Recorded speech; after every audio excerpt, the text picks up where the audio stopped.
Welcome to the Red Parade, which is the Arrowhead Addict podcast. Sterling Holmes and Matt Connor on this Tuesday edition, as Matt Connor is holding up the glorious boxes that hold, I have no idea what they hold, but he's holding boxes. I appreciate everyone who's listening right now, everyone in the chat already. Brian, Levi Parrish, who says, I am y'all's biggest fan. Please respond. Levi, I'm responding right now to Cole, hey all, and to guys on Twitter who responded, who I promised a shout out to. Shout out to at Gartman1242. Appreciate all y'all listening, hanging out with us. We are about to have some fun. Matty C, what do you got in those boxes? Yes, sir. I'm sorry. I'm holding on to things that don't matter. I'm doing my best Bengals fan impersonation. And so I'm sorry, my hands are full. Let me set these aside and then we can get down to business. Yeah. Who gives a shit about your regular season victories? Let's get into it. While Bengals fans are sitting at home with their players. How are you today, man? I set up that joke. I thought way ahead on that joke, by the way. I hope it was appreciated. That was the greatest thing you have ever done. I mean, it's not a super high bar, but I mean, it's about a shin high bar. A lot of people get tripped over that, but you got over it, man. You got over that thing. It really is low. Yeah. It's great to be here. Great to be back. We got a lot to talk about. A lot of our talking, however, we want to do with our guest. We have a special guest today. What I love about this time of year is that we often bring on guests. Sometimes we get some former Chiefs players, coaches, current prospects, players, whatever. But I also love bringing on some of our great contributors at Arrowhead Addict. Like, so much of our site success is about the great writers that we have there who give their great opinions. And man, ever since we added Lucas Strozinksy, he's just been so good at bringing great timely analysis. If you've read AA at all in the last year, you've probably read a lot of Lucas's stuff. So we asked Lucas to come on board today. He's going to be joining us for the first half of the show. Lucas, are you there? Yes, sir. I'm right here. There he is. Welcome, Lucas. How you feeling, man? How you feeling about being on the podcast? Really nervous. It's kind of different to be on this side of the live stream, because for the first 6 months I was associated with AA, or longer than that. I was just a fan. I was in the comment section. I was just goofing around in the live chat and then in the Discord, and then all of a sudden some guy named Matt Connor DMs me on Discord asking me to join the team, and here we go. It's been I think it's almost my 1 year anniversary. Hey, since my first post. So hey, look, it's been great to have you aboard. You've been great from the beginning. It was easy to ask you because you always just had even great things to say in the comments. So we're looking forward to the show here, which, by the way you described it, like goofing around and whatever, I mean, that's all we do on this side. I hope that's very clear that there's really no difference between us and some commenters. Is that right, Sterling? I think we're more like am I selling you short? I'm sorry. Tom Cruise, Stephen A. Smith, but with better takes, of course. Mixed with Pat McAfee if he never had a bad take, along those lines. But yeah, besides that. besides all that. Sprinkled in with some Jim Rome, of course. I love Jim Rome. Yeah. I love it. Angry Drunken German says, with glasses like that, I trust his math skills. Kind of has that Lamar Hunt thing going on. That's funny. That's funny because I'm an engineer by day. So works out perfectly. It's one of the jokes my dad used to make fun of me all the time was just having these dumb glasses, and I was always really good at math. So makes sense. So I'm actually more flattered by the Lamar Hunt comment. So I'll take it. Love it. Said I look like a younger Lamar Hunt. I'll take it. So yeah, man. Yeah, own it. Own that. Yeah. Well, let's dive in. There's actually a lot to get to. We're talking Chiefs roster battles today, and we'll get to that in just a second. But before we do, earlier today, Jamar Chase dropped a comment, just referring to Joe Burrow and his future deal as hey, you got to pay the guy. Joe Burrow's the best quarterback in the game, blah, blah, blah, blah, blah. At our own Charles Robinson, who was on the show just last week, wrote about it. You can see that at Arrowhead Addict. But I bring this up to say, it makes me wonder, would you call this the NFL's best rivalry right now, Bengals Chiefs? Like, would you buy that, or would you sell that? I'd probably buy that. I mean, what other options are there? We go to the NFC. The NFC's been constantly turning over. There's been a lot of change, not really a lot of consistency, because the top teams right now are the Eagles, 49ers. They've only met once in the playoffs in recent years, and we all know how that went. Christian McCaffrey was playing quarterback in the fourth quarter. And there's just not a lot going on in the NFC, because the recent champions to come out of there have been the Bucs and the Rams. Those two teams are gone. They're done. And so there's nothing really going on in the NFC. And Brady's been gone in the AFC for a while. No Roethlisberger. It's really the best quarterbacks are really the young ones, the fresh ones, the new ones. So I would say if you're going to go with best rivalries, you have to put Mahomes in there and the Chiefs, because who else? And then the next best option is the Bengals, because some people's definitions of rivalries are different. My definition is it's competitive games. The teams hate each other, but also at the same time, in their series of games or matchups, there's always a different winner. Like granted, the Chiefs are 1-3, but they won one of the two games that was most important. But the Bengals have beaten the Chiefs in the playoffs. Chiefs have beaten the Bengals in the playoffs. And there's a mutual hatred and almost a lack of respect between certain of the players. So I would say by default, it has to be Bengals Chiefs. But I'm open to other options. I have some others written down. I'm with it. I'm 100% with it. I don't think the Cowboys and Eagles, while historically, sure, at this current moment in 2023, no chance. I think the Giants and Jets is going to be fun this year. That's one of the games I'm actually looking forward to most outside of the Kansas City Chiefs, because they play each other once every 4 years. And by the way, how often those teams face each other in a competitive atmosphere where both are expected to at least vie for a playoff spot. By the way, just quick tangent. I want to make sure everyone knows this. Both of those New York teams play in Jersey. New York likes to claim it's the greatest city in the world. How can you be the greatest city in the world when two of your teams play not only a city over, but a damn state? They're a bunch of liars. How dare you, New York? You got great pizza, and that's all you have going for you. Kansas City is where it's at. Okay, kick rocks. Back to where I'm talking about the actual rivalries. I think you can make the case for Chiefs, Bengals, Chiefs, Bills, Chiefs, Broncos, no. I mean, the Chiefs have beaten the Broncos every single time since 2015. So going by Lucas's, hit the standards there, you have to be at least a little bit of back and forth. The Broncos have been two scoops of ass. They've been horrendous. The Raiders, no. They've been a little bit of back and forth, but the Raiders have had zero playoff success. The Chargers, kind of the same boat. So when you look actually in your own division, the AFC West, those three teams, yeah, on a one-off case, you have this anger, this hatred, this the funness of beating those, but there's no real nothing really matters in the grand scheme of things beating those three teams. What matters is beating the Bills and beating the Bengals. So I think for this case and this study right now, I say the NFL's best rivalry in 2023 is Chiefs-Bengals. Yeah. Well, let me ask you this. Is this the worst time for rivalries in the NFL? Like I'm thinking 7 to 10 years ago, you had Brady Manning, and you always wondered whether like Manning would, like, even though Brady was the more decorated or had the most stuff, at least there was Manning, or at least like it felt like there was much more parity. Now it feels like there's the Chiefs, there's a bunch of teams who are trying to topple the Chiefs, and then a whole conference with nothing.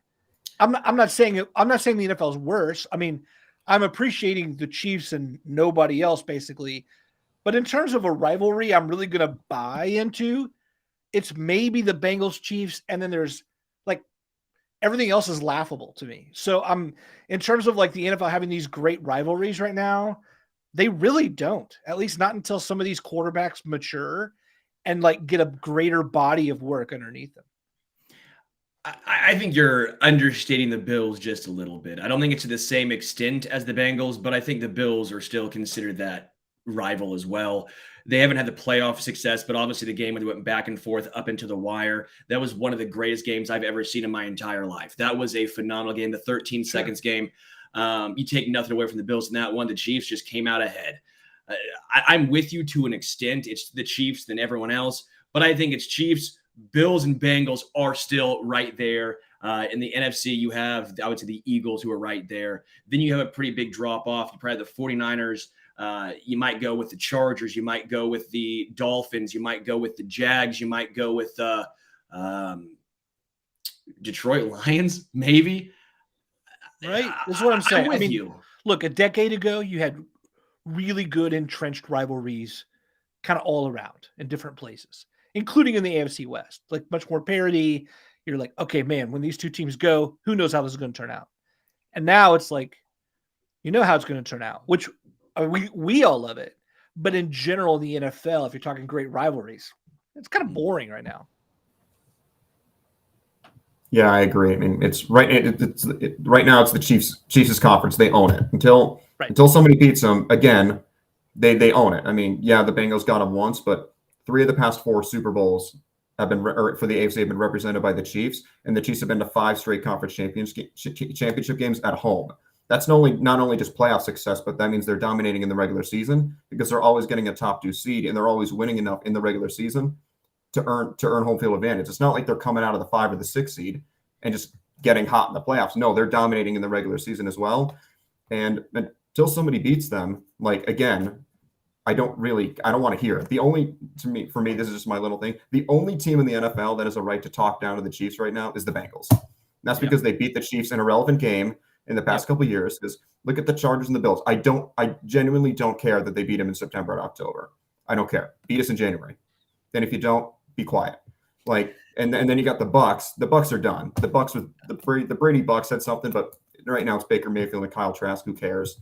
Eagles can't say anything. So right now it's just the Bengals because like nobody's beating the Chiefs. I mean, like so they have no rivalries. It's just I think I saw Angry Drunken German said it's just victims. I mean, until somebody beats them, there's no rivalry because that's why I mean we like to think the Chargers are their rivals. Yeah, there have been fun games.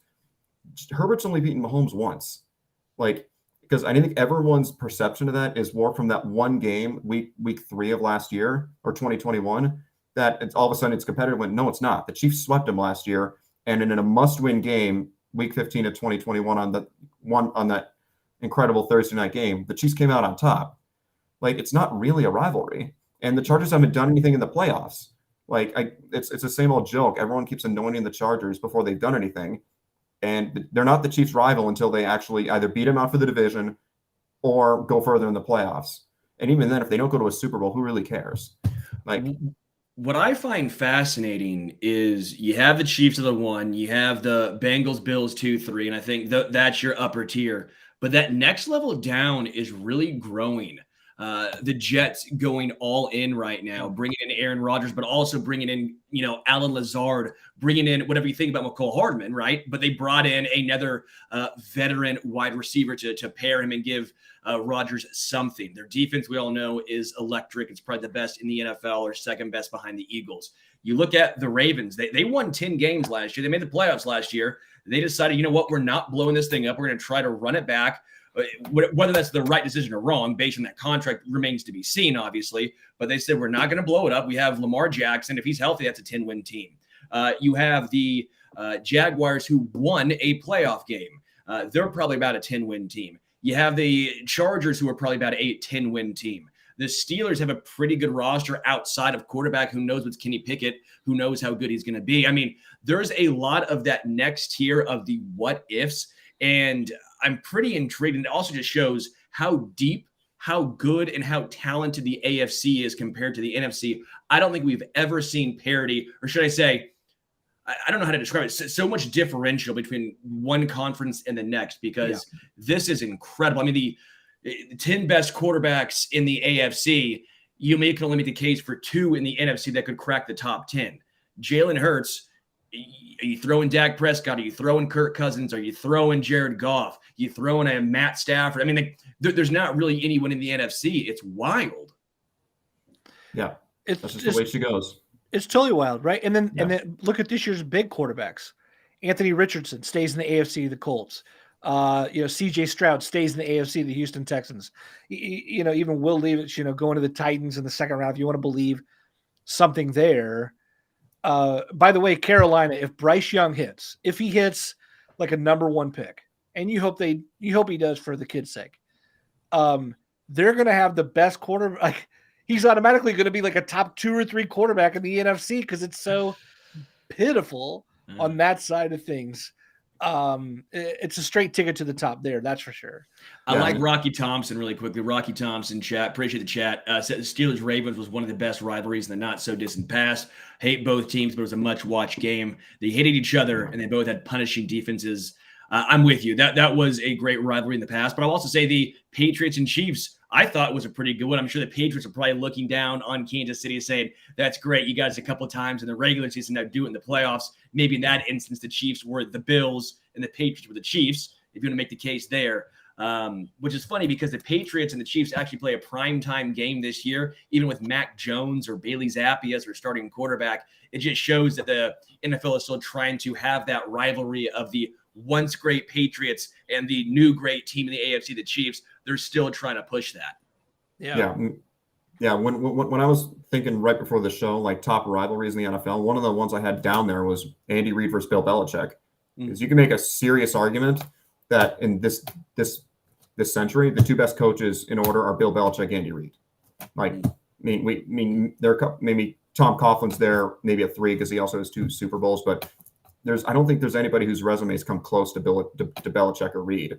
So that was like one of the ones I had written down. That's why I kind of theorized a couple of weeks ago that Patriot Chiefs could be on primetime because the NFL wants that Andy Reid, Bill Belichick storyline. Because if Andy Reid gets another Super Bowl, then all of a sudden he's one step closer to Bill Belichick. I know everyone thinks about Patrick Mahomes getting closer to Brady.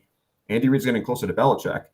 And I'm not a Belichick hater, but a lot of his doubters think, oh, it's more Tom Brady because he's had literally no success without Tom Brady. Andy Reid's had success without Pat.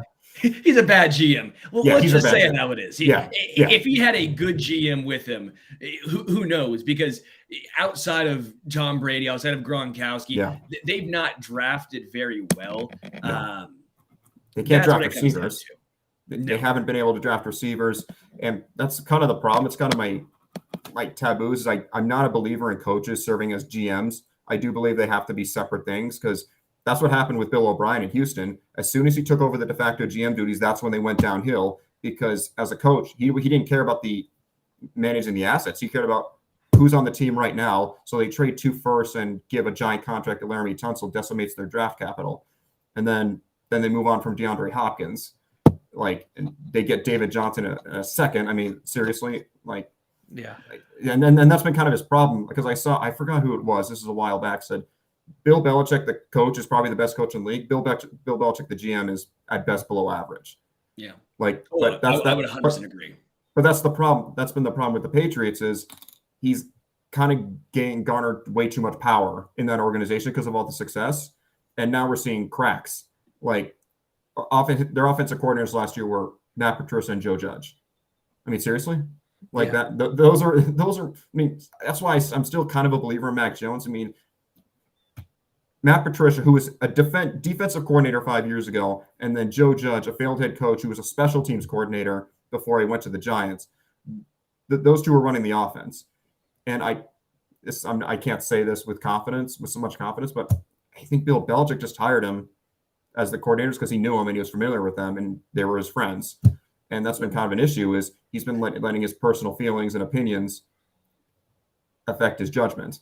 And that's what Bill O'Brien's back. So there you go. And I got a quick little story. I was on a business trip to Boston and one of the presenters of my company is good friends with Devin McCourty of the Patriots, or I think he just retired, but Devin McCourty, we all know him. He's a star safety for the Patriots.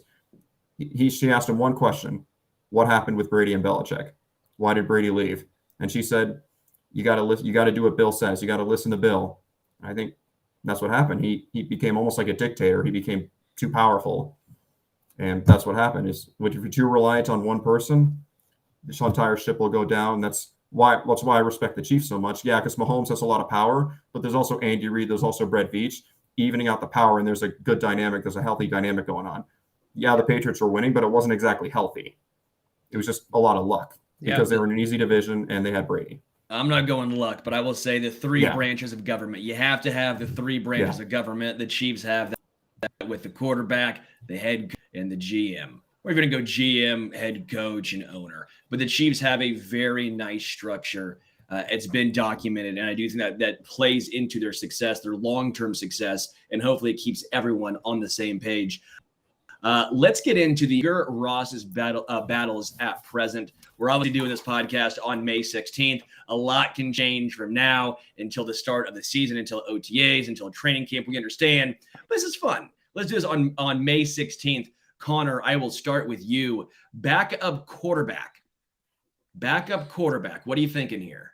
Yeah, we made a list of these like top battles, and I think this is going to be one that everyone wants to watch because of the importance of the position, right? Shane Buechele. It's really Shane Buechele versus Blaine Gabbert. Obviously any developmental arms aren't in real competition here for the number 2 quarterback. To me, this is all Buechele. It would be a real minor, maybe even major upset if Blaine Gabbert were to be able to come in on a cheap 1-year deal and outperform a guy who's been clearly groomed for the job. We've talked about that before, how he's occupied, a roster spot all of last year as a healthy scratch. Lucas, what's your take here on do you think it's a pretty clear favorite toward Buechele? I'd probably lean Buechele, like maybe 55-45, but I'm probably a little bit closer to it being a true battle than maybe you are. It's possible I'm wrong with that, but sure. I was kind of caught off guard by them signing Blaine Gabbert. Granted, that was late in the process, so that could have just been insurance, because after Buechele, there's really nothing. There's nothing proven. It's possible Reed was just thinking, hey, we just need a veteran arm in the room just in case someone goes down, because if there was no Gabbert and Mahomes goes down, it's Buechele, and then who's the backup? And so it's possible they just wanted a veteran in there just in case. But to me, there's no way they carry 3 quarterbacks again in the regular season. To me, it's sink or swim time for Shane Buechele. He's entering year 3 in the NFL. If the team doesn't trust him to be the quarterback 2 by himself with no quarterback 3 on the active roster, then when will it ever happen? I think it's possible Gabbert, if he's cut, will come back on the practice squad, but it's just a big commitment for the team to add a 3rd quarterback on the active roster, taking away a potential defensive lineman, secondary player, wide receiver, wherever. And it's year 3. It made more sense in year 2 because he was still developing, and you can make that argument. He needed more time, but he's in his 3rd year. If he's not ready to be the backup by himself, I don't think he ever will be. And that's why the Blaine Gabbert signing kind of concerned me a little bit. It shows they don't fully trust him. It's possible it was just insurance, but it's sink or swim time. If training camp comes around and he's not ready to be the backup, he never will be. And then at that point, I think you just cut your losses. You stick with Blaine Gabbert. He's an experienced backup. He backed up with Brady. He's been in the NFL for over a decade. But it's more or less, to summarize, it's just sink or swim time for Buechele. But I am leaning towards him right now. I like both dudes. This is hard for me. Mizzou guy, love Blaine Gabbert. As a guy who was a Shane Buechele truther last year, I wanted him to be the backup last year. So this is a little difficult for me. But I'm leaning Buechele as well. I think it's possible that the Chiefs just want Blaine Gabbert here for OTAs and training camp, and maybe even the preseason. They cut him, and then if they need someone later on in the season to come in, just barring an injury, they're saying, hey, Blaine, you've been with us already. How about you come back in? They did it with Matt Moore, right? So Matt Moore, yeah. Yeah, so I think that could be the situation here is hey, we're going to get you acclimated. You're not going to be on the roster, but we'll get you acclimated. We'll call you up if we need you during the season. That might be what this is about.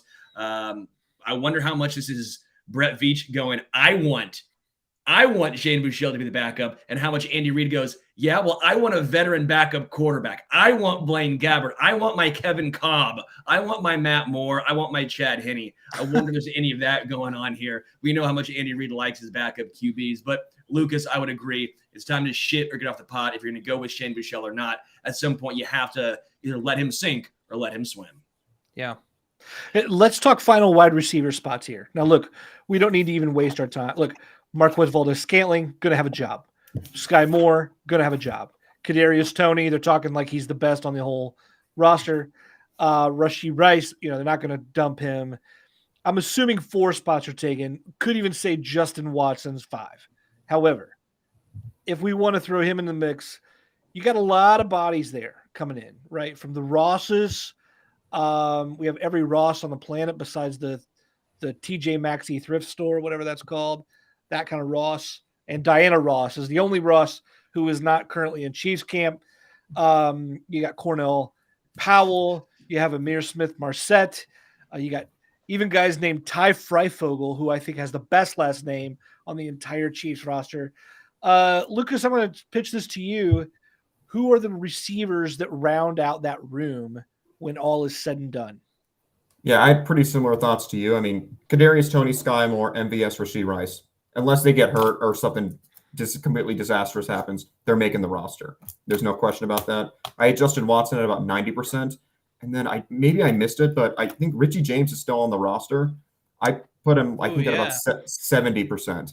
So I think those are the top 6. It's possible Richie James is they cut him because I don't think he's not the special teams guy that Justin Watson is. So if he can't crack a clear-cut top 4 receiver spot, it's possible they move on for him. But I had him make the roster. He was your guy. Yep. And then so I think those are the 6. But if they carry a 7th, it's Justin Ross. I'm not a Justin Ross guy. Like, I know there's a lot of fans in Chiefs Kingdom who they're kind of on his hype train, but he went undrafted for a reason because a lot of fans saw mock drafts 4 years ago, way too early mock drafts. They saw him going like 20th overall, and they got him undrafted and think they're getting the same guy. But he hasn't had a productive season since 2019. The last time he finished a productive college season, Patrick Mahomes had 0 Super Bowls. And I have serious concerns that his injuries he's a different player. Like, he's just not the same guy. I hope I'm wrong. But then John Ross is John Ross. Like, he went 1 pick before Mahomes. He's done nothing in the NFL. Cornell Powell, Emir Smith-Marset, they're just guys. They're not going to do anything. So I think Kadarius Toney, Sky Moore, MVS, Rashee Rice, Justin Watson, Richie James. Those are my 6. Maybe they carry a 7th one, depending if they make room. If they want to make room for it'll probably be Justin Ross if they carry a 7th, because all the other guys will make it through waivers and they can bring them back on the practice squad. But to me, those first 6 are the ones I think are going to make it. Is Justin Ross playing special teams though? Either one of you? I mean, I don't think so. I don't even think there's special teams value there, and so I just don't see that fit. I feel like Ross from Friends has a better chance of making the Chiefs than Justin Ross, but we bang that drum so hard. Have you seen him working out in shorts and a tank top? I know. Come on. I'd love to see it. I would love to see it because the story would be so good. It really would. But, I also want to be a sensible, I don't know, maybe, whatever. Maybe I could hope. What's it hurt to hope? Betsy Ross, Randy Moss, Kevin Ross, don't matter. Give me Richie James. Richie James is where I'm going. Richie James makes the roster. I do think the reason why, I think he takes those unnecessary hits off of Kadarius Toney. I think it allows Kadarius Toney to focus on being the best wide receiver 1 he can possibly be. I see Rick Ross now in the chat. Good one. A lot of Ross is going on.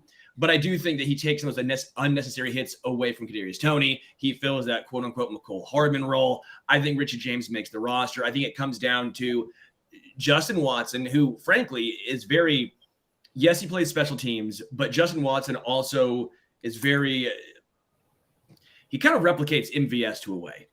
Yeah. When you saw last year and MVS's snaps went down, who was getting those snaps? Well, it was Justin Watson. They're kind of a duplicate to an extent. I think Justin Watson's in more danger than folks are letting on. If he's in danger, then I do think it comes down to Justin Ross and Amir Smith-Marset. I think Amir Smith-Marset may be the guy who's being not talked about enough of making the final roster spot. But if I had to say right now on May 16th, those 4, Watson and James, would be the 6 I would go with. What about offensive tackle? And this is really interesting to me. You got veteran. You've got rookie contract, so to speak. I think people forget how young Lucas Niang is. That he's still 2 years left on a rookie deal because he, opted out that first year due to COVID in 2020. So, his real rookie season was 2021. So that being the case, Donovan Smith, Jawan Taylor, Wanya Morris, and then of course we have Prince Tega on the roster too. Lucas, how do you see that shaking out? Who's the man out there? It's possible I'm reading too much into that, but when I saw the Donovan Smith signing, that kind of like many fans raised an eyebrow because I was kind of confused what the deal was, because there was a lot of confusion when Jawan Taylor was first brought in. what is he going to play left tackle? Or is he going to play right tackle? When they brought in Donovan Smith, they made the answer very clear. He's only been a left tackle in the NFL. He came in the NFL in 2015, hasn't played anything but left tackle. And granted, they didn't sign him for a lot of money. I think his guaranteed money is only like $2.8 million. So they don't have a huge commitment, so he could be cut. But I imagine he'll make the roster. And then Wanya Morris, of course, is going to make the roster. Those are the three. I don't foresee them carrying more than 4 tackles. Then it comes down to Lucas Niang and Prince Tega. That's your guy, Matt. And I wrote last week about offensive players whose jobs could be in jeopardy, and I put Lucas Niang in there just because maybe I'm reading too much into the Smith signing, but I think he's a lot closer to being on the roster bubble than maybe we're giving him. Maybe we're realizing, because at that point, I think Donovan Smith, Jawan Taylor's making the team. If he's not going to get cut, even if he's terrible, he's not going to get cut. Wanya Morris is not going to get cut. I don't foresee Donovan Smith not making the team. Then there's only one spot left. It's Lucas Niang or Prince Tega. I think Lucas Niang is the clear favorite, but they brought in Donovan Smith for a reason. Maybe that's possible. They don't trust either Jawan Taylor or Lucas Niang healthy and ready to go at left tackle, and that's why. Or they don't trust Lucas Niang, period. Like they didn't want to put Jawan Taylor at left tackle, put Lucas Niang at right tackle. It's possible that's either for ability reasons, they just don't think he's good enough, or probably the more likely they just don't trust his health. They just want another body in there. But then there's Wanya Morris. What are you going to do with him? Because he's clearly the 4th tackle at this point. So I don't think his roster spot is exactly as safe as maybe we're making it out to be. But I still believe in his potential. It just kind of sucks. He had a bad start to his career, opting out of 2020. I'm not going to hold that against him. But then that nasty injury, end of 2021, I think it was a torn patellar. Yeah. That's a nasty injury. It doesn't sound that bad when you hear it out loud, but when you actually look into it, that's a lot worse. I don't think he dressed for a game until like around Thanksgiving last year. And he got injured in January of it took him almost 10 months to come back. So it's possible they don't trust his health, but I think I would sell my Lucas Niang stock if I was out there, even though I'm a fellow Lucas, so it breaks my heart. But I think he's clearly the 4th guy behind Smith, Taylor, and Morris. Yeah. If I had a vote for president right now on May 16th, 2023, Lucas Niang, I would be writing in because I am all in on Lucas Niang making this roster. I don't know why. I'm an idiot, not just for this, but I'm an idiot because I still believe in Lucas Niang. I think this is the perfect year to keep him because he can be your 4th tackle. I think Darian Kennard makes this roster as a guard. I think Darian Kennard is making this team as a guard. And so if in an emergency, you need that 4th tackle or 5th, whatever it would be, 5th tackle, I guess it'd be Darian Kennard. So I think you're looking at Wanya Morris, Lucas Niang, Donovan Smith, Jawan Taylor, and then Kennard as a guard.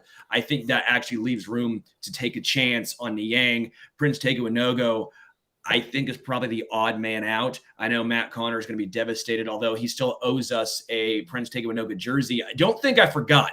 Connor, don't you think I forgot? You got like the memory of an elephant or something. Get out of here. Well, sorry. I'm a man who remembers things. I know. I remember that thing. I'm a man of my word.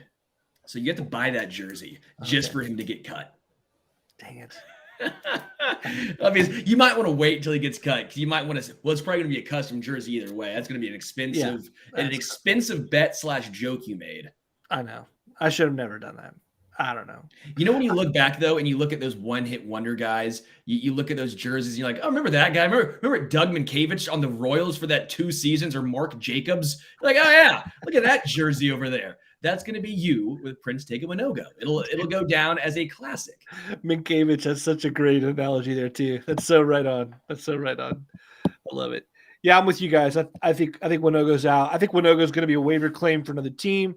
I think he's shown enough promise to woo the Chiefs, but the Chiefs are way too deep, and they also can't afford to roll the dice with him like a younger team can, who may want to give him some reps or maybe a higher spot on the depth chart. So to me, he'll get floated and probably picked up. But you know what? Good for him. Good for him in that case because he deserves a clear shot. Let's go here to the final cornerbacks on the roster. And look, we already know it's same thing as receiver. Look, some of these guys we don't need to talk about L'Jarius Sneed. We don't need to talk about Trent McDuffie. We don't need to talk about Jalen Watson and his ability to win 2 games on his own as a 7th round pick. Joshua Williams earned some starting reps last year and was already a developmental tackle, developmental corner. So clearly he's going to be on the roster. That's 4. So what you have left there, right, is kind of an interesting mishmash. By the way, if I named like 5 of the guys who were rookie free agents there, you would just assume I like made them all up, like Anthony Witherstone or Isaiah Norman. You're like, are these Chiefs cornerbacks or like Duke student name generator? Like, what is this? Like random names that you'd see in Madden, like in 2029 drafts. Yes, totally. So who's coming away with those final spots? Either one of you want to take this one? I got a fun one. So obviously, L'Jarius Sneed, Trent McDuffie, Joshua Williams, Jalen Watson, they're locks. Because after that, it's really interesting. They don't really have a fifth like corner you would trust to actually play cornerback. The other guys I would probably lean towards special teams like Nick Jones, DiCaprio Bootle, Lamar Jackson, the quarterback, and then the other guys. But then here's the fun one. I think Shamari Connor's a corner in the NFL. Like it's gonna sound weird because he was a safety at Virginia Tech, but he wasn't really a safety at Virginia Tech. That was his listed position. But in 2022, 40% of his snaps were at slot corner. In 2021, 65% of his snaps were at slot corner. And I saw one name floating around. It may have been Daniel Harms who said this, but I don't want to miscredit someone. But it's possible they view him as the L'Jarius Sneed replacement. Because this is kind of a similar story to what L'Jarius Sneed, what we went through with L'Jarius Sneed. Everyone thought he was a safety coming out. And then, no, they moved him to corner. But with Connor, we have more – because I think Sneed was actually a corner his second to last year in school. Then they moved him to safety, and then the Chiefs moved him back to corner. Lucas, one pushback on that. While I agree with you a lot, and we've talked, because I actually was talking with Harms about this specifically. He did have 5.5 sacks 1 year in college, Shamari Connor, right? So he can blitz like L'Jarius Sneed. The biggest difference is L'Jarius Sneed ran a 4.3.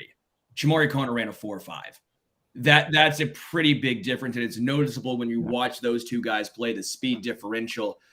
That was the biggest pushback we had when it comes to a Shamari Connor for L'Jarius Sneed type of replacement. It's like, that's great and all. They're both very versatile, but there's still a large gap in the athletic territory there. Yeah, and then Connor's also a questionable tackler. That was one of his main problems at Virginia Tech. But I just, because it's just so weird, because after the top 4 guys, they don't have a fifth guy you trust to play pure cornerback unless they want to go all in on their safeties.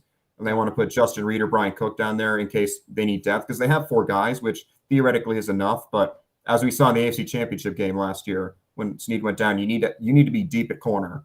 So I don't think you can go 4 deep. They have to go 5 deep, and it's possible the fifth guy is one of the safeties, and they perhaps they trust one of them, or maybe it's Shamari Connor. And I'm not like dead set on that, but he played so much slot corner in college that I do think it's possible they view him as kind of like a mini Sneed, but he just doesn't have the speed, and his tackling is a problem. But I think that's on the table, because unless they really trust Nick Jones, who they took in the 7th round this year. Well, I mean, they trusted Jalen Watson, who took in the 7th round last year. They trusted Rashad Fenton in the Super Bowl, even who they took in the 6th round. If the Chiefs like you, it doesn't matter where you're drafted. They'll find a way to get you into the game. So do you think they keep 9 or 10 defensive backs total? Where do we think here? Well, let's bring safeties into the conversation. That's what I'm trying to bring in. That's what I'm trying to bring in right now. So do you think it's 9 or 10? Well, what's interesting to me here, and I want to go back to the Connor thing, not only because he's a Connor, and I just think he deserves more. We need more Connor coverage in this room as it is. Our Connors. That's all. I'm just trying to emphasize my last name. That's all. Look, I think the Chiefs have 5. The Chiefs are 5 deep at safety. Like, I think Deion Bush is a very good special teams guy that deserves, like Dave Tobe has to have his guys on the roster. You can't like not have them on the roster for the sake I wrote that down. Yeah. So what about Najee Johnson? As KL points out in the chat, Yeah. Najee Johnson, underrated component to special teams. I mean, you're looking at Mike Edwards, Brian Cook, Justin Reed, Shamari Connor's 4. And then Deion Bush. So it's either going to be Deion Bush or Najee Johnson, probably. I think it's going to be between those 2 guys are fighting for 1 spot. So then you're going to take 5 corners, because you're going to have at least 5 corners. Lucas, I agree with you there, at least 5. So that's 10 defensive backs total. Shamari Connor can play a little bit of both. I'm 100% with you there. I think you can put him in a pinch. I don't think you want him to play corner predominantly, exclusively, but I think you can put him at corner in a pinch. That gives you some versatility. So that leaves one guy at corner, specifically corner, that leaves either Nick Jones, that leaves DiCaprio Bootle. I think a guy who's underrated is it Reese Taylor, the cornerback from Purdue that was an undrafted free agent. Yep. His RAS, relative athletic score, is through the roof. But are you going to trust a guy who's that raw to be your fifth corner? I don't know. That's typically more of a sixth corner type of spot. So with the Chiefs carrying at least probably 5 safeties, that almost takes one cornerback spot away. I'm intrigued to see which way they go about it. I think if I had to pick right now, they'd probably lean DiCaprio Bootle just based on they know what they have with DiCaprio. Nick Jones seems a little bit more like a little bit of a wait and see. That Reese Taylor seems a little bit like a wait and see. DiCaprio Bootle, I think they trust enough in a pinch to go out there and make at least somewhat, not get too much exposed. I think even based on this conversation, I'll just make this a prediction. Unless someone rises up like Nick Jones, who I think probably has the best chance here. I like his length. I like the way he looked in that rookie minicamp. I think there's really something I think there's a go-get-it factor with him that may impress among the others. And we've seen Bootle kind of around. I think a lot of those guys can kind of flame out instead. But if someone doesn't rise to the top, I think the Chiefs just flush them all to the waivers and then the practice squad. And I think they make a move for a veteran to sign to go along with this really young group. That to me makes more sense for a Super Bowl contender than it does rolling the dice with Najee Johnson to really try to make it work or whatever. Same time, Steve Cash in the chat says Veach likes to add a vet corner after cuts. That could not have been better time. And you guys on the same page there. See, Arrowhead Addict listeners and commenters are geniuses. We've always said that. That's been the motto. I think that's it. One more word, Shamari Connor. Remember, the Chiefs traded up. The Chiefs traded up in the second. The Chiefs traded up in the third. Then the Chiefs traded up just to move 15 spots in the fourth, half the fourth round, from 134 to 119 with the Vikings. They gave up a future fifth round pick. It just felt like a lot. It felt like you should just be able to move up by I don't know. To me, it would have been like a sixth round or something. But I don't know. Given the future, it made me think, they really liked this guy who probably had a third round grade and was falling halfway through the fourth. And then they thought, okay, we got a guy with a day 2 grade halfway through the opening round in the third. Let's go get him. And then the Vikings did well to earn that credit and still stay in the fourth round. So if Shamari Connor has a day 2 grade on him on that draft board, that's actually, that's a solid play. Because that's what they had with L'Jarius Sneed, also had a day 2 draft grade per Brett Veach. So, we've seen what happens with him. He's gonna get a hefty deal, from someone this offseason. So, that'll be interesting to me to see what he brings because they traded to get him in that respect. Lucas, let's go to you here for edge rotation. It's the one position that we really haven't covered here that I think is among the top roster battles. We obviously don't need to talk about George Karlaftis. We don't need to talk about, all the familiar guys in terms of like FAU or the others. But how do you think that roster battle is going to round out there out of training camp? I think the 4 locks are, as you mentioned, Karlaftis, FAU, Mike Dana, Charles Omeni, who he's kind of a tweener, but I classify him more as an edge guy. And then that's 4 right there. They're not going to carry 6. I think they go 5, and I think they go BJ Thompson. You don't carry 6. They have traditionally carried 4 interior defensive linemen and then 6 edge rushers. So you think this year is going to be a little bit change? It's possible. I mean, because that's 5 right there. And then does Truman Jones, Josh Kando, Malik Herring, or somebody else emerge to take that 6th spot? Or because I think they have a versatile enough defensive line, like Dana and Amenahu in particular, they could play inside or outside. So I think it's possible they go with the 10 best guys. And it doesn't really matter if they're interior or outside. They just go with the best guys possible. And I think Karlaftis, FAU, Dana, Amenahu, I think those 4 are definitely making the roster. There's no question about that. I think Thompson will make the roster because I think they brought him in knowing he was a project. He's a freak. Like, he's just like, the way he's built is just insane, and his speed is insane. He was incredibly productive at Stephen F. Austin. So I imagine he's going to make the team, because they kind of knew the deal when they got him. He was a project from the start. So it would have to be a really bad camp for him not to make it. So I think that's 5. And then I don't know if we want to move on to the interior, because I kind of consider it one big position. Because I think that's how they're going to approach it. They're not going to say, hey, we want 6 edge guys, 4 defensive tackles. I think they're just going to go with the best group they can. And obviously you got to have a good balance. But it'll just kind of depend on who emerge from the interior, because I think it's possible they carry 6 edge guys, because I like the depth that they're at defensive end a lot more than defensive tackle. Because after the top 4 guys they have at defensive tackle, it's Danny Shelton. It's just Danny Shelton. It's like Phil Hoskins. It's guys that I don't think they're really going to make the team. I was never a believer in Shelton when they brought him in last year. So I think it's possible they decided to keep either Truman Jones, Kane Doe, or Herring, and then they just roll with 4 interior guys. Yeah, I'm rolling with Chris Jones, Noddy, Coburn, and Wharton on the interior, because I do think Amenahu can play on the inside. I think Mike Dana can play on the inside. I think George Karlofsky can play on the inside. So I do think they're going to keep in line with the recent trends of 4 interior guys and 6 edge rushers. Yeah. You mentioned the 4. I'm with you with BJ Thompson as the 5. I do think they still bring in a veteran guy. I'm still pretty convinced I think Frank Clark is a viable possibility. I know a lot of folks would be upset because of the contract. I don't know what contract he's going to want. I don't know what kind of contract he's going to get. If I had to lay a bet on it right now, I think he ends up somewhere in Florida, either Jacksonville or Miami. And then I think the Chiefs are probably the second best bet after those 2 teams. Is it going to be a Marcus Golden? I don't know. Is it going to be a Carlos Dunlap? I don't know. But I still think a veteran edge rusher will eventually sign with Kansas City. It makes too much sense, especially with how long we all expect it's going to take for BJ Thompson to really make an impact. Yeah, I mean, they didn't bring in Carlos Dunlap till July of last year, so I don't think they're done at edge, and I don't think they should be, because when it comes to defense, especially defensive linemen and corners, I don't care who you are, you can never have too many good ones. The depth, you cannot have enough depth in those positions, especially because defensive linemen, they rotate out a lot. So we saw with the Eagles, you just got to keep them coming. You got to have almost 2 starting caliber units, or at least 1 starting caliber one or good one, and then 1 that's at least solid. And those are your backups, and those are the most successful ones. So I'm never going to be opposed to them bringing in another good corner, another pass rusher. But who that is still remains to be seen, whether it's Dunlap or Frank Clark. BL, Kando's season is over. I don't know if Kando's season ever begun.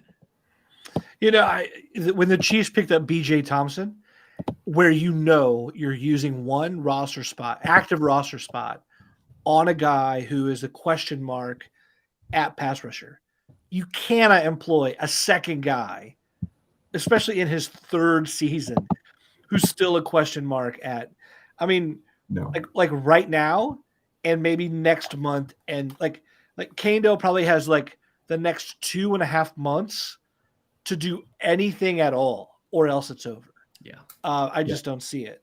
It's sink or swim time with him. Yeah, it makes no sense for the Chiefs to have 2 developmental guys that were just still, you don't draft BJ Thompson unless you're like, I'm done with Kando, give me a new guy in that role to develop. And that's what they did. So to me, that's what makes the most sense.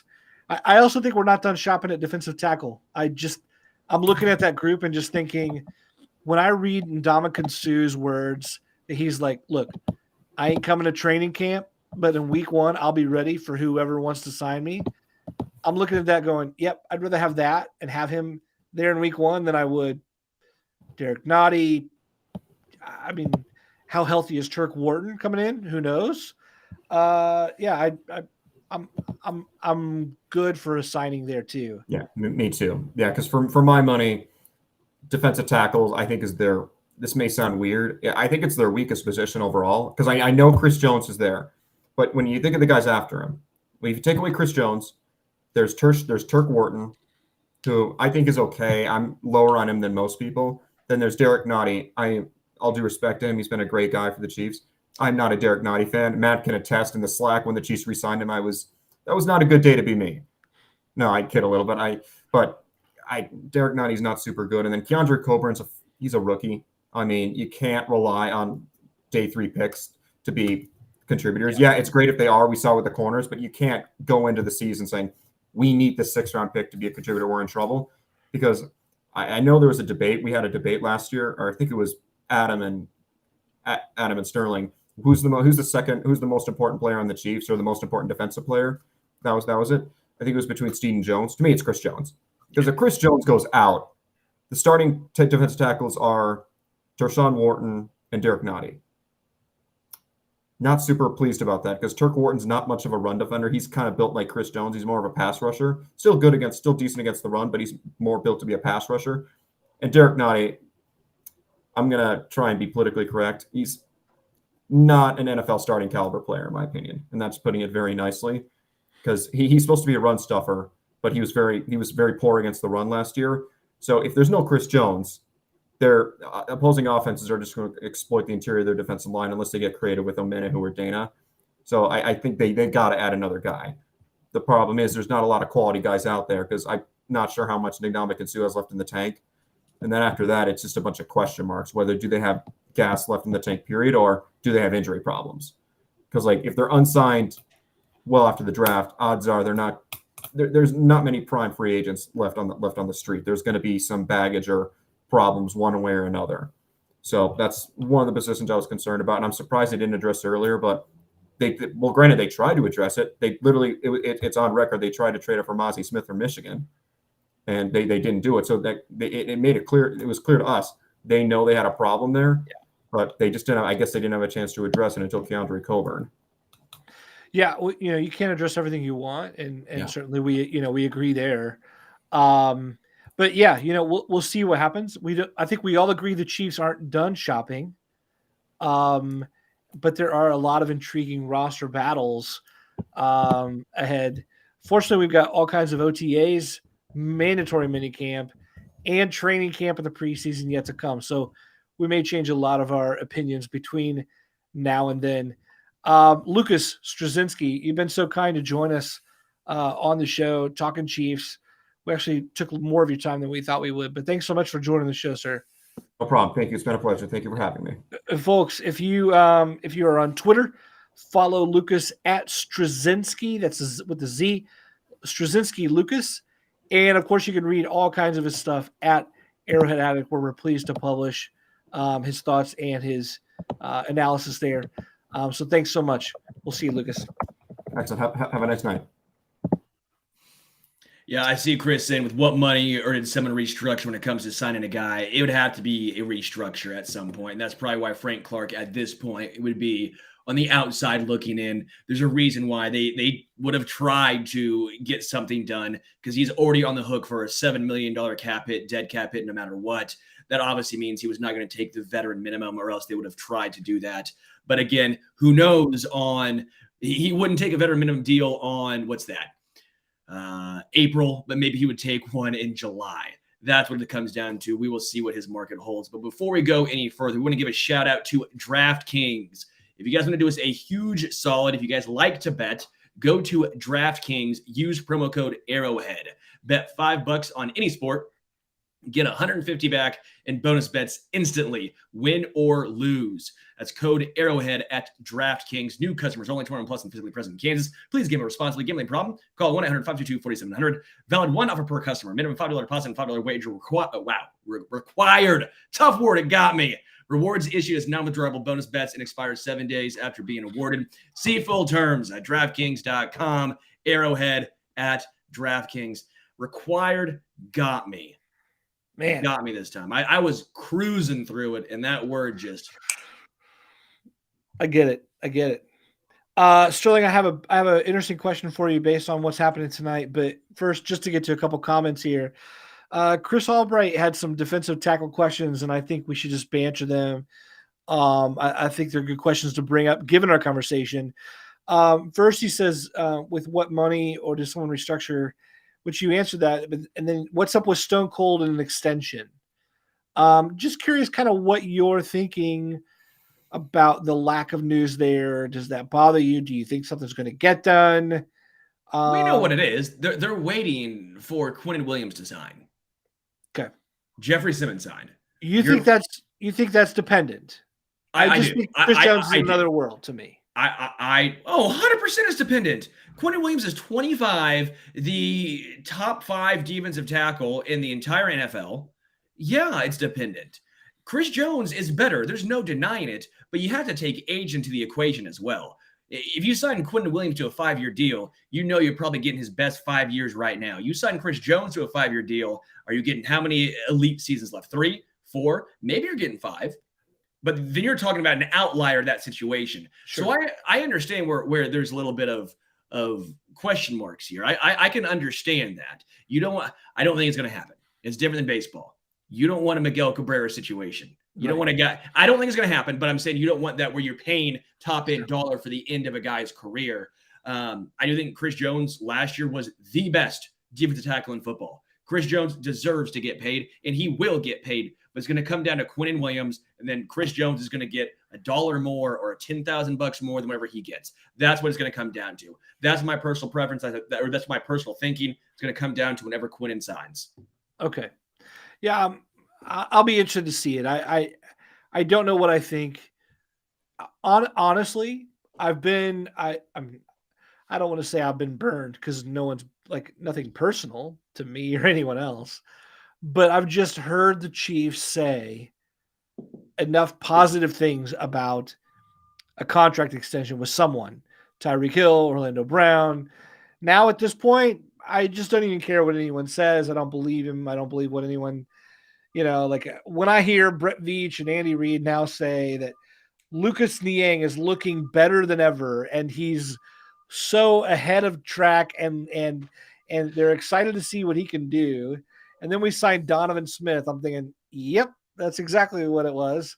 So yeah, who knows at this point? So all the good things like, oh yeah, we want to hear for forever. It's like, yeah, I'll believe it when I see it. It's the show me state for a reason.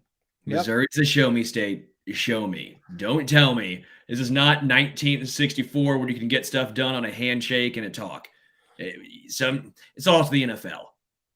It's also the NFL. Their job is to have some smoke screens and talk. You can't take them all at face value. All right, tonight is the NBA draft lottery, my friend. Before we get to the end of the show and our must list, and I'm dying to bring in Richard, our producer, but before we do, let me ask you this. Would you be in favor of the NFL adopting an NBA lottery type system for the draft? Yes. Yes. Okay, good. Part of it is it deters tanking. It won't completely take it out. The NBA, you can attest, I was there when the 76ers won 10 games. That's when I worked for the 76ers. I understand you'll never curb it out completely. Yeah. But to an extent, I think you can at least try. I think this is a step in the right direction to curb tanking. You wouldn't probably have Lovie Smith getting canned, winning that final game of the season last year. You wouldn't be tanking for so-and-so, tanking for Caleb Williams. That's already the tagline this year. Right. The NFL draft lottery at least is some sort of deterrent. They're doing it in baseball now, and even as a guy who's a Royals fan, I think it's a good move. I think it's a step in the right direction. I'm a fan.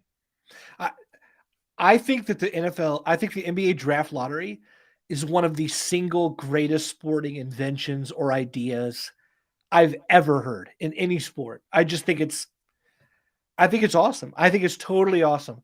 And I've rooted for teams that should have had the first pick who lost it in some ping pong. Did they freeze the ping pong balls to pick? I mean, I'm here for all of it. I'm here for all of the conspiracy theories about it, whatnot. But I'm with you. I think it gets rid of tanking, or at least curbs that. I think it adds mystery. And you're telling me that the NFL would not love another thing to promote for 2 weeks of the offseason than a draft lottery? Imagine an NFL draft lottery. They would have a whole week's worth of stuff about it. We'd be talking about the NFL even more than we do. I can't believe Roger Goodell's not already doing this. Yeah. It would, I think, solve a lot of issues. Yeah. A lot of issues. By the way, the NBA is so much different than the NFL. If you're a coach in the NBA and you won a NBA championship, if you mess up next year, there's no guarantee you're back. Coach Bud for Milwaukee won a championship. gone. Monty Williams for the Suns, right? Went there a few times, gone. Crazy. Nick Nurse with the Toronto Raptors went 1-1 with Toronto. He's gone. Frank Vogel 1-1 with the Lakers during the COVID bubble year. He's gone. And these are all guys that are back on the market after the firing of Doc Rivers for the Sixers today. It's crazy. Well, I guess Doug Peterson, though, had the same thing happen with the Eagles, and a professional head coach is not as glamorous as you think it is. Yeah. It only makes what Andy Reid's body of work resembles like that much more impressive. It's amazing. It's really amazing. Well, hey, we've come to the end of another show. Before we go, though, we always pause at the end of our podcast to recommend something of some kind to all of you. The reason we do it is because we love to geek out, and we also love to share whatever we're into. Richard, are you there? I'm here, guys. Here's our beloved producer, Richard. You can follow him at his Twitter handle, which is listed right there, Durante.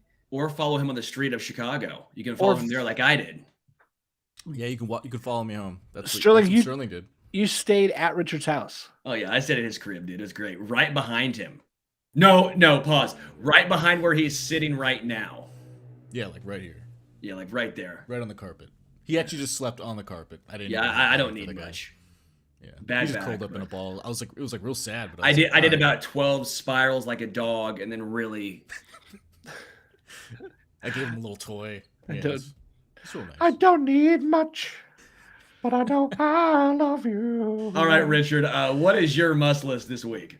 All right. Actually, to me, this is very normal. I was looking for a movie, something to play in the background while I did chores. A chore movie, I like to call them. And I ended up just putting down everything I was doing. Right? Exactly. A Chubby. I put down everything I was doing to watch because I was enjoying the that new Dungeons and Dragons film. I think it was really fun. Oh. It sounds really insane to say that. Like, I kind of ignored it when it was in theaters. I haven't watched a movie in theaters in a while.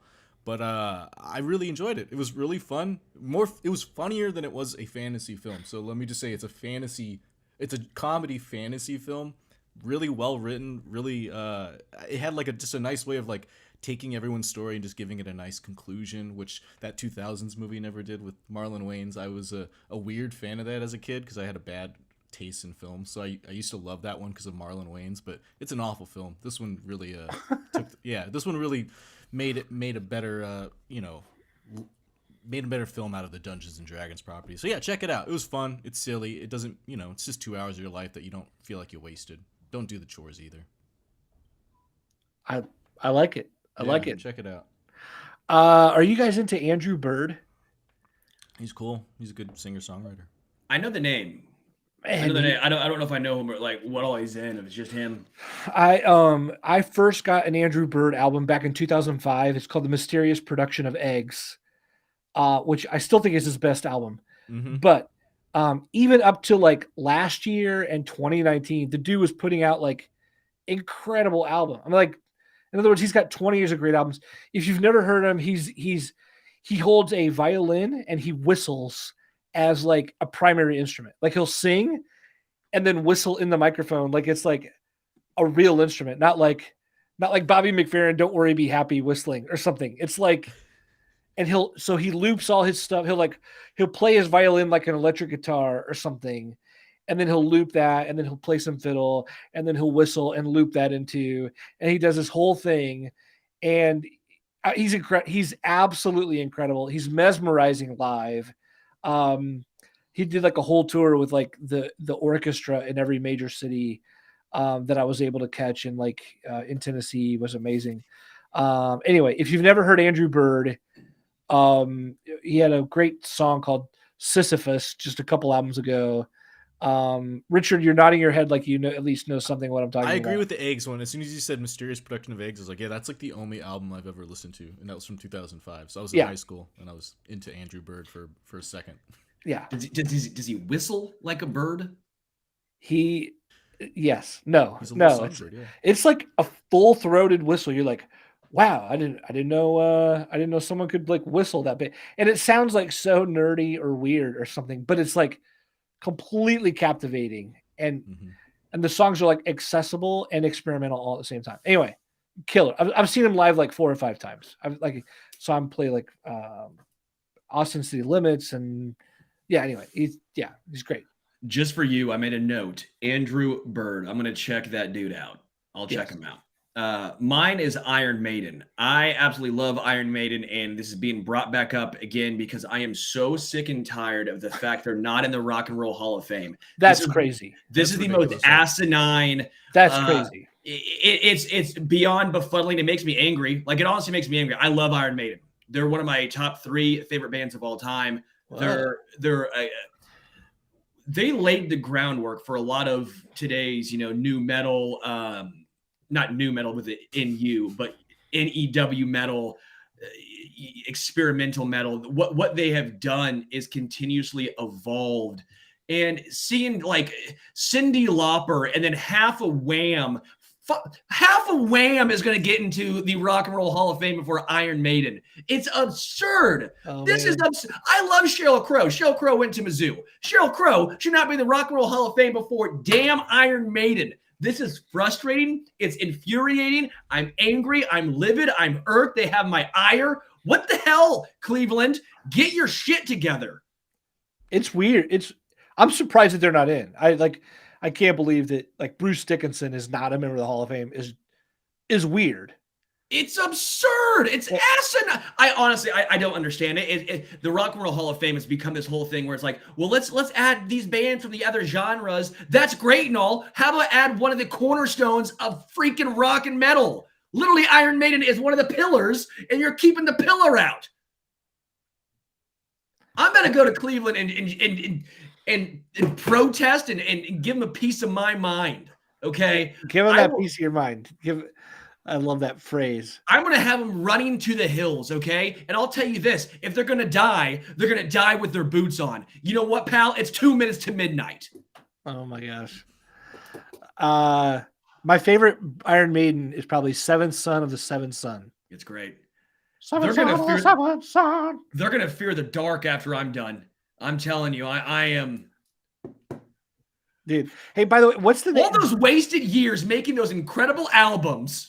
Dude. Okay, I'm done now. I'm done. Don't they have like there's a character? Eddie. Yeah. Is that his name? I always wondered if he had a name. Eddie the Ed. Because when you say it with a British accent, you take the H off, so it's Eddie the Ed. Eddie the Ed.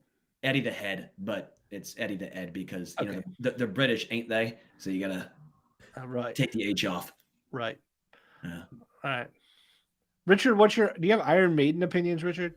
No, I agree. I've only listened to that one album. Isn't it just Number of the Beast? That's a good one album. Just that one album. It's great though. Like honestly, I mean, I've listened to more of their stuff too beyond that. But I'm more of an album person, so like I don't listen to singles. I'll pick up an album. So I knew that was the album to get for the most. So I picked that one up. It was rad. I dig it. I don't know why I haven't listened to them more, but I'm with you. That's really odd that they're not in the Rock and Roll Hall of Fame. It's.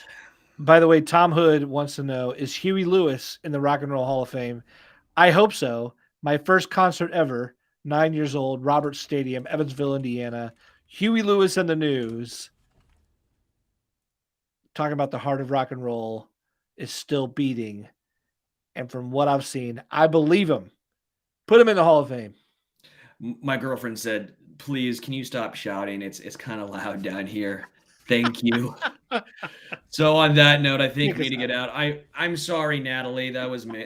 That's my fault. I got heated about Natalie. Iron Maiden. Wait, in order to take us out of the show, sing Bruce Dickinson, like give a tribute to Natalie. Like how would Bruce sing to Natalie? Like an apology. We're the trooper. Yeah, this is not going to happen. You do not want to hear me sing. All right, never mind. You do not want to hear me sing Iron Maiden. You think I can hit those high notes? Are you serious? Yeah, I do. That's why they should be in the Rock and Roll Hall of Fame and not me. Richard, let's hear it. I'm not going to try to do that right now. Never mind. You're not. Take us out. This was the Arrowhead Addict podcast with Richard, with Matt Connor, and myself, Sterling Holmes. Thank you guys so much for hanging with us, so much for listening to us. Thanks for hanging around for our must list where we act and give you guys just some of the best stuff out there, quite frankly. you know, I mean, seriously, it's kind of fun. We enjoy doing this, and I hope you guys enjoy it as well. If you guys want to leave us a review, that does mean the world to us. That actually does help us a ton. 5-star review. Any thoughts, any questions, anything you want answered, put it wherever you listen to this podcast. Thank you guys so much. Until next Tuesday, we are out.